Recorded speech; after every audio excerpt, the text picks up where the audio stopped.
Good morning friends. আজি এটা কথা কওঁ মই আপোনালোকক। তাৰমানে কথাটো মানে আপোনালোকে কেনে ভাবে লয় নাজানো। আপোনালোকে এনজাইটি বা ডিপ্ৰেশ্যনৰ নাম হয়তো শুনিছে। আজিকালি কম্পিটিশ্যনৰ যুগ, প্ৰায়ভাগ মানুহে এনজাইটিৰ সন্মুখীন হয়। ডিপ্ৰেশ্যনটো বাৰু বহুত মানে এনজাইটিৰ পিছত ডিপ্ৰেশ্যনটো আহি যায়। ঠিক আছে, তো চাব যে মই ক'ব লাজ নক'ব, মই এটা টাইমত এনজাইটিত ভুগিছিলোঁ। তাৰমানে এনজাইটিত ভোগাৰ পিছত মই কেনেকৈ ৰিলিফ পালোঁ বা মই কি কৰিলোঁ, আৰু সেইটো বিষয়ে আজিকালি প্ৰায়ভাগ মানুহে থাকে। আজিকালি কম্পিটিশ্যনৰ যুগ, আৰু আপোনাৰ বিভিন্ন মানে মানুহে জীৱনত সমস্যাৰ সন্মুখীন হয়। তো প্ৰায়ভাগ মানুহে তাৰমানে এনজাইটি বা ডিপ্ৰেশ্যনলৈ মানে কেতিয়াবা যায়।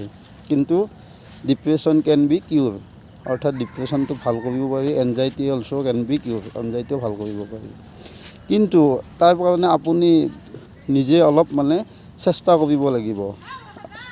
তো আচলতে মোৰ এক্সপিৰিয়েঞ্চ, মই কেনেকৈ ফেচ কৰিছিলোঁ, মই হাউ আই ৱাৰ এগেইনষ্ট এনজাইটি, মই কেনেকৈ মানে যুদ্ধ কৰিছিলোঁ বা মই কাৰ সহায় লৈছিলোঁ, এই বিষয়ে মই আপোনালোকক হয়তো জনাব বিচাৰোঁ। কিন্তু বহুতৰে হয়তো আপোনালোকৰ কিছুমানৰ কাম নাহিব পাৰে, কিছুমানৰ কাম আহিব পাৰে। তো যদি আপোনালোকে বিচাৰে এই বিষয়ে মই ভিডিঅ' বনাম, আৰু আপোনালোকে মোৰ ইউটিউব চেনেলত আপোনালোকে চাৰ্চ কৰিব পাৰে, মই বনাম। যদি বিচাৰে আপোনালোকে কমেণ্টত জনাব। ঠিক আছে, ধন্যবাদ।